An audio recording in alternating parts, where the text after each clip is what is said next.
একা কিন্তু জীবনটা কত কষ্টের যে একা থাকে সেই বোঝে। আমি বুঝি আমার জীবনটা এখন কোন পর্যায়ে আছে। আমি ছাড়া আমার কেউ নাই এখন। আমাকে দেখার মতো কেউ নাই। ছোটবেলা থেকে বাবা মানে বাবার যে আদর, সে আদর আমি কখনোই পাই নাই। জন্ম হওয়ার পরে আমার বাবাকে আমি ২ বছর কাছে পেয়েছি। যখন আমার আমি ক্লাস 4 এ পড়ি, তখন আমার মার সাথে বাবার সেপারেশন হয়ে যায়। সে ক্লাস 4 এ যখন পড়ি তখন সে আমার মাকে রেখে অন্য আরেক জায়গায় বিয়ে করে। আমার মানে হচ্ছে যে বড় হওয়ার অবদান আমার বাবার একটুও নাই। আমার বাবা আমার পিছনে ২ টাকাও কখনোই খরচ করে নাই। আমার পক্ষে আমার মাই মানে বিলাসিতা বলেন, পড়াশোনা বলেন, ফোন বলেন, এমনে-সেমনে যত যা কিছু সব আমার মা খুব হার্ড ওয়ার্কিং করে আমাকে বড় করেছে। বড় হলাম, তারপরে অনার্স ফার্স্ট ইয়ারে উঠলাম। ওঠার পরে ১ম আমাদের কলেজে দেখা হয়।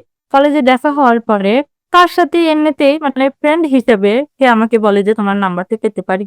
তো এইভাবে কথা হলো। হওয়ার পরে আ মানে ফ্রেন্ড থেকে আমরা বয়ফ্রেন্ড হলাম। তো বেশি দিনের সম্পর্ক না। নভেম্বর থেকে মার্চ মাসে।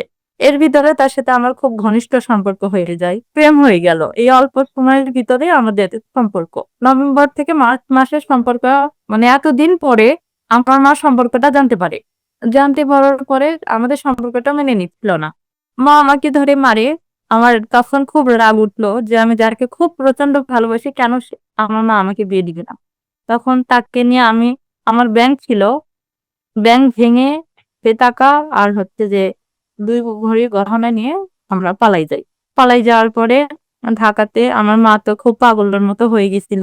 আমার মা জানে যে আমরা কার সাথে পালাই গেছি। পরে সেখান থেকে তো আমরা ঢাকাতে বিয়ে করি।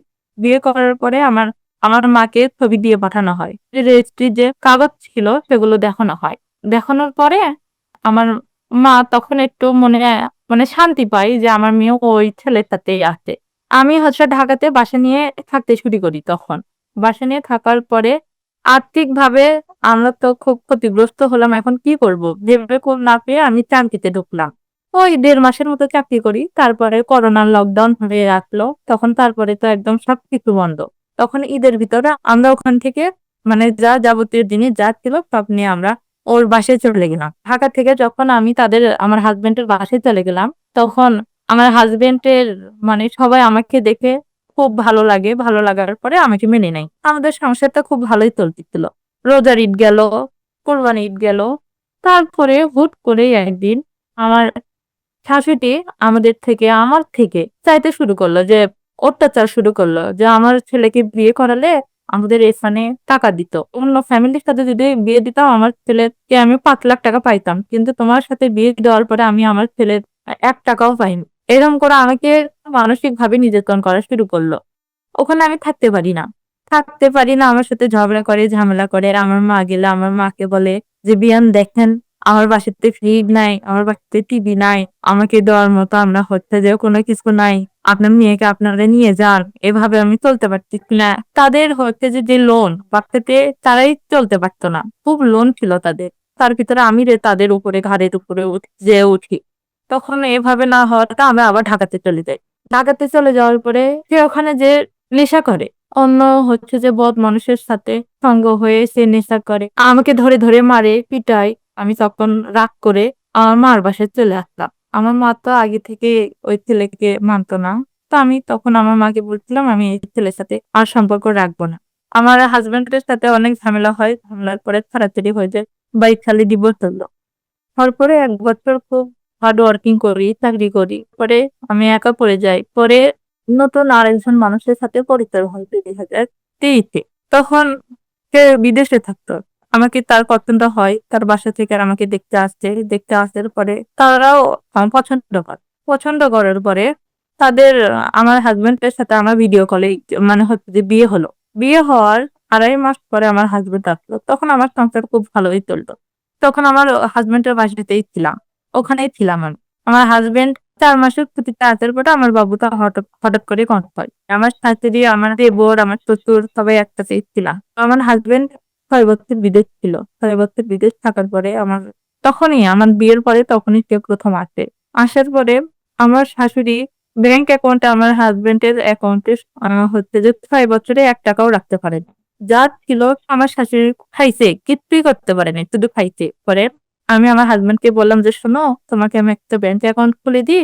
আ তুমি হচ্ছে যে বিদেশ থেকে তুমি তোমার অ্যাকাউন্টে তুমি টাকা দাও। যেহেতু তোমার মায়ের অ্যাকাউন্টে ৬ বছরে কিছুই করতে পারো না।" সে ৬ বছরে কিছু করতে পারে নাই। তারপরে আমার কথা শুনে সে হচ্ছে যে একটা অ্যাকাউন্ট করলো। করে তার নামে হচ্ছে যে টাকা রাখে। আমার হাসব্যান্ড ৪ মাস পরে চলে গেল। আমার হাসব্যান্ড আমার শাশুড়িদের টাকা দেওয়াই বন্ধ করে দিল। তো আমার শাশুড়ি খুব, যে এতদিন আমি টাকা পাইছি, টাকা খাইছি। আমার এই বৌমা আসার পরে আমি আর কোনো কিছু করতে পারতেছি না। এখন কি করব? পরে আমার উপরে হচ্ছে যে নির্যাতন শুরু করে দেয়। আমার উপরে অনেক হচ্ছে মানসিক নির্যাতন করে। তখন তারা কি করবে? আগে যেভাবে চলাফেরা করত সেভাবে চলাফেরা করতে পারে না। আমার উপরে খুবই ক্ষোভ। আমার হাসব্যান্ড আগেও ফোন দিয়ে বলতেছে, "এখানে কিন্তু পরিস্থিতি খারাপ হবে। তুমি এখান থেকে বের হয়ে চলে যাও।" তখন আমি ওখানে বের হয়ে চলে যাবো। তখন তো আমার হাসব্যান্ডকে বললাম, "আমার এখানে গয়নাগাটি আছে, তুমি নিয়ে যাবো।" তো আমার শাশুড়ি নিতে দিবে না। বলতেছে, "কেন নিবা? এগুলো হচ্ছে যে যৌতুক হিসেবে তোমার মায়েরা দিছে।" আমি তো বললাম যে, "এই গহনা তো আমারই। না, গহনা নিতে দিব না।" তখন তার আমি হাতটা টেপে দিলাম। এই কথা নিয়ে পুরো এলাকা জানাইছে যে আমার হচ্ছে যে ছেলের বউ আমাকে মারছে। ওই যে আমার শাশুড়ির জেদ, তার বোনকে ডাকছে। তখন আমার ছেলে আমার পেটে ছিল। আমার শাশুড়ি আর হচ্ছে যে আমার খালার শাশুড়ি ২ জনের ওরা ওখান থেকে আমাকে মানে হচ্ছে কথাবার্তা বলতেছে। বলতে আমাকে বলতেছে, "তোকে ধরে আমি মারবো।" তো আমার খালার শাশুড়িকে আমি বললাম যে, "আয় মারে।" তখন আমার খালার শাশুড়ি আর আমার শাশুড়ি আমাকে ধরে সেই পিটায় আমাকে মেরে, মানে আমি মরার মতো পড়েছিলাম। তখন আমি ৪ মাসের প্রেগন্যান্ট। তখন আমার হাসব্যান্ড ভিডিও কলে ছিল। তখন সেই মুহূর্তে আমার হাসব্যান্ড আমার আম্মুকে ফোন দেয়। দিয়ে বলতেছে, "যদি আপনার মেয়েকে যদি বাঁচাতে চান তাইলে এক্ষুনি আপনি খুলে যান।" পরে আমার মা পাশে আমার হাসব্যান্ডকে টিপে নিতে বলতেছে, "তুমি এখানে থেকো না, তুমি চলে যাও।" পরে তো আমি ওখান থেকে তো আমার বাবুর যখন ৪ মাস বয়স হওয়ার পরে আমি ওখান থেকে আমার মায়ের বাসাতে চলে আসি। আমি মায়ের বাসায় চলে আসলাম। আসার পরে আমার সংসার জীবনটা, আমার হাসব্যান্ডটা এমনিতে ভালো, কিন্তু অনেক পরিমাণে আমাকে সন্দেহ করে। কোথাও আমাকে যেতে দেয় না, কারো সাথে কথা বলতে দেয় না। আমার মায়ের সাথে যদি একবার যদি কথা বলি ২ বার কথা বলতে দেয় না। বলে যে, "কেন কথা বলো? কি হিসাবে কথা বলো?" আ তার সাথে কথাবার্তা খুব কমই বলতে দেয়। আমার কোনো বোনের সাথে কথা বলতে দেয় না। আমার ফুফুদের, মানে হচ্ছে আমার আত্মীয়স্বজন কারো বাসায় যাইতেও দেয় না। কথাও বলতে দেয় না। কেন বলতে দেয় না আমি কিছুই বুঝি। তাকে আমি বারবার বলি যে, "শোনো, যে হচ্ছে যে আমি এমন কিছু করব না যে আমাদের সংসার নষ্ট হয়ে যায়, আমার ছোট বাচ্চার সমস্যা হয়।" সে মানতেই রাজি। সে আমার মানসিকভাবে খুব টর্চার করে। আমি বর্তমানকালীন আমার সন্তানকে নিয়ে আমি একা। আমি, না আমার হাসব্যান্ড আমার পাশে আছে, না আমার বাবা-মা আমার পাশে আছে, না শ্বশুর-শাশুড়ি আমার পাশে আছে। আমি এখন বর্তমানে একা থেকে আমার স্বামী আমাকে খুব মানসিকভাবে নির্যাতন করে। আমার হাসব্যান্ড আমাকে রেখে ২ বছর ২ মাস বিদেশ আছে। এই ২ বছর ২ মাসে মানে আমার জীবনটা যে কি করে রাখছে শুধু আমি নিজেই জানি। খুব একটা কঠিন পরিস্থিতির ভিতরে আছি। ০.৫ ঘন্টা ১ ঘন্টা পর পরই সে আমাকে কল দেয়। সে আমাকে আগে তো প্রথম এখন অনেক বলে টলে এখন খুব কম কল দেয়। কিন্তু আগে যদি আমি যদি রাস্তাতেও বের হইছি, সে ভিডিও কলে দেখাতো, এখন লাগছে যে আমি রাস্তাতে আমার পাশে কে বসছে সেই পাশের সিটের লোকটাকেও দেখাতে হইছে যে এই পাশের সিটের লোকটা কে। আগে তো ১ম হাসব্যান্ডের কাছে ভালোবাসা পাইনি। এই হাসব্যান্ড আমাকে ভালোবাসে কিন্তু সন্দেহ করে বেশি। মানসিকভাবে টর্চার করে। ছোটবেলা থেকে বাবার ভালোবাসা পাইনি। বড় হওয়ার পরে আমার সংসার জীবনে এখন মায়েরও ভালোবাসে না। আমি এমন এক পরিস্থিতির ভিতরে আছি যে আমার ছোট বাচ্চাকে নিয়ে আমি একা হ্যান্ডেল করতেছি। আমি যদি অসুস্থ হই, আমি ছাড়া আমার এখন আপনজন কেউ নাই। আমি ছাড়া আমার কেউ নাই এখন। আমার হাসব্যান্ডকে যদি বলি বিদেশ থেকে আসিস, সে আসতে রাজি না। সে আসতেই চায় না। সে বলে যে ৬ বছর আমার মায়ে আমার টাকা-পয়সা সব নষ্ট করছে। আমি বিদেশ যাচ্ছি। আমি থাকবো, আরো থাকবো। সে আসতে চায় না, কিন্তু আমার খুব মানসিকভাবে টর্চার করে। বর্তমানে আমি একাই। আমার হাসব্যান্ড নাই, আমার বাবা-মা নাই, আমার ভাই-বোন নাই, আমার শ্বশুর-শাশুড়ি নাই। আমার বলতে আমার ছেলে আর আমার ছেলের বলতে আমি। আমি এই অবস্থায় একাকী আমার জীবন পার করতেছি। একাকিত্ব জীবনটা কত কষ্টের, যে একা থাকে সেই বোঝে।